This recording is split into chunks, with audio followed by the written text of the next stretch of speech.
ইতিমধ্যেই প্রার্থী জোটে বঙ্গ বিজেপি জরুরি বৈঠক, দিল্লির নেতাদের জরুরি বৈঠক।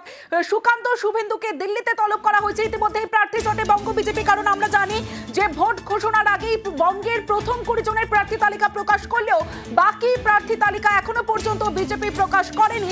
আমার সঙ্গে রয়েছে আমার প্রতিনিধি। তার আগে ইতিমধ্যেই প্রার্থী জোটে বঙ্গ বিজেপি জরুরি বৈঠকে দিল্লির নেতারা সুকান্ত শুভেন্দুকে তলব করা হয়েছে দিল্লিতে। এখনো বাংলা 23 আসনের প্রার্থী চূড়ান্ত নয়।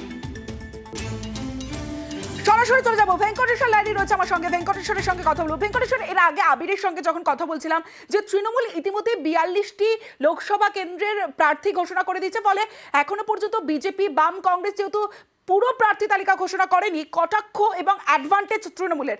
অন্যদিকে বঙ্গ বিজেপির ক্ষেত্রে 23 আসন নিয়ে, যেমনটা তোমার সঙ্গে আগেও কথা হচ্ছিল, 23 আসন নিয়ে এখনো মানে সমস্যাটা ঠিক কোন জায়গাতে? কেন জট কাটছে না? কেনই বা সুকান্ত শুভেন্দুকে দিল্লিতে তলব করতে হলো?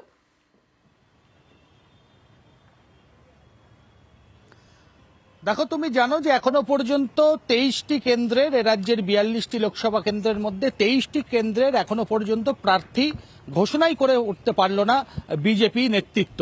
এবং সেই জায়গা থেকে যেটা বিজেপি অন্দরের যেটা খবর আসছে যে বেশ কিছু আসনে এখনো পর্যন্ত প্রার্থী কে হবে সেই বিষয়টা নিয়ে কিন্তু একটা দলের মধ্যেই মতভেদ তৈরি হয়েছে।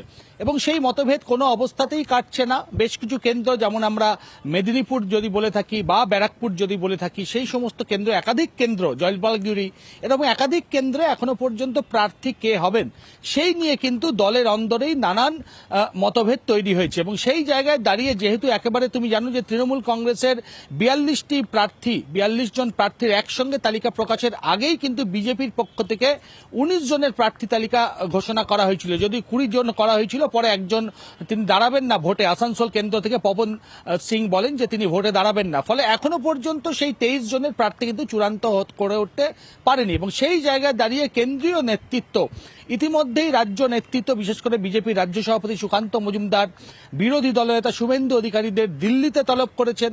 এবং সেই জায়গায় দাঁড়িয়ে শুভেন্দু অধিকারী ইতিমধ্যেই তিনি দিল্লি রওনা দিয়েছেন এবং আগামীকাল সকালবেলা সুকান্ত মজুমদার তিনি দিল্লিতে যাবেন। এবং সেই জায়গায় দাঁড়িয়ে প্রার্থী জট কাটাতেই মূলত কালকে কিন্তু জরুরি একেবারে বৈঠক ডাকা হয়েছে। এবং আগামীকালকের মধ্যেই 23 জন প্রার্থীর যে নামের তালিকা, সেই তালিকা চূড়ান্ত হবে এবং সম্ভবত মঙ্গলবার দিন সেই তালিকা প্রকাশ করা হবে। কিন্তু প্রার্থী এখনো পর্যন্ত কেন ঘোষণা করা যাচ্ছে না সেই জায়গায় দাঁড়িয়ে বিজেপির অন্দরেই কান পাতলে যেটা শোনা যাচ্ছে, যে তোমাকে আগেও বললাম, বেশ কয়েকটা কেন্দ্র রয়েছে, সেখানে প্রার্থী কে হবেন তা নিয়ে কিন্তু দলের অন্দরে মতভেদ তৈরি হয়েছে। অর্থাৎ বিজেপি নেতৃত্ব চাইছে যে আর কোনো দ্বিতীয় বা তৃতীয় পর্যায়ে একেবারে চূড়ান্ত প্রার্থী তালিকা তারা প্রকাশ করবেন। সেই জায়গাতে দাঁড়িয়েই আগামীকাল জরুরি বৈঠক দিল্লিতে হবে এবং সেখানেই প্রার্থী জট কাটাতে কিন্তু একেবারে কেন্দ্রীয় নেতৃত্ব তারা হস্তক্ষেপ করবেন এবং রাজ্য নেতৃত্ব, বিশেষ করে সুকান্ত মজুমদার, শুভেন্দু অধিকারীদের সঙ্গে আলোচনা করে একেবারে চূড়ান্ত করা হবে। সেই জায়গায় দাঁড়িয়ে একটা দলের মধ্যে যেমন ঘরোয়া কোন্দল, গোষ্ঠী দ্বন্দ্বের বিষয় সামনে আসছে, পাশাপাশি বেশ কয়েকজন প্রার্থীর নাম নিয়েও কিন্তু রাজ্য বিজেপির একাংশ তারা আপত্তি জানাচ্ছেন। সেই জায়গায় দাঁড়িয়েই একেবারে কেন্দ্রীয় নেতৃত্ব, এবং যেখানে আমরা যেটা এখনো পর্যন্ত খবর পাচ্ছি, বিজেপির সর্বভারতীয় সভাপতি জেপি নাড্ডা তিনি নিজে কিন্তু উপস্থিত থাকবেন আগামীকালের যে জরুরি বৈঠক ডাকা হয়েছে। এবং সেখানে কিন্তু 23 জন প্রার্থীর একেবারে চূড়ান্ত যে তালিকা, সেই তালিকা কালকে প্রস্তুত হয়ে যাবে, এমনটাই বিজেপি সূত্রে জানা যাচ্ছে। অর্থাৎ আগামীকালের জট কাটাতে দিল্লিতে বৈঠক, যেখানে সুকান্ত মজুমদার, শুভেন্দু অধিকারীকে ডাকা হচ্ছে। কারণ এর আগেই আমরা দেখেছি বাংলায় 20 জন প্রার্থীর নাম ঘোষণা করা হয়, সেক্ষেত্রে আসানসোলে পবন সিংকে দাঁড় করানো হলেও পরে পবন সিং জানান তিনি দাঁড়াবেন না। তাই 22-এর জায়গায় 23 আসনের প্রার্থী চূড়ান্ত নয়। জট কাটাতে আগামীকাল দিল্লিতে বৈঠক। আর বঙ্গ বিজেপির দ্বিতীয় প্রার্থী তালিকা প্রকাশে দেরি নিয়ে কটাক্ষ করেছেন তৃণমূলের ব্রাত্য বসু, আর ব্রাত্য বসুকে কটাক্ষ করেছেন বিজেপি সাংসদ শ্রমিক ভট্টাচার্য। প্রথম তালিকা দেখা যাচ্ছে তারা বার করেছিলেন 2রা মার্চ, আজকে 17ই মার্চ, গতকাল ইলেকশন নোটিফিকেশন হয়ে গেছে।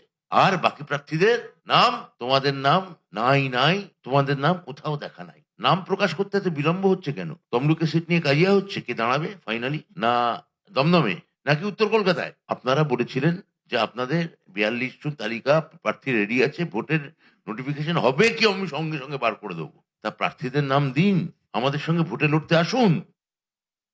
জুন মাসের 15 তারিখের পর তৃণমূলের খুব একটা বেশি কাজ থাকবে না। তখন যাওয়ার সময় মানুষ যেসব বাক্স টাক্স গুছিয়ে নেয় নিজেদের জিনিসপত্র, সেগুলোর কাজে ব্যস্ত থাকবে। অবুঝ শিশু তো বাপকেও লাথি মারে। আমাদের ঠিক সময়ে সমস্ত নির্ঘণ্ট মেনে আমাদের প্রার্থী তালিকা প্রকাশ করবে। স্ট্র্যাটেজি তো আমরা ঠিক করবো। আমার দলের কোন প্রার্থীকে কখন ময়দানে নামাবো সেটা তো আমাদের বিষয়।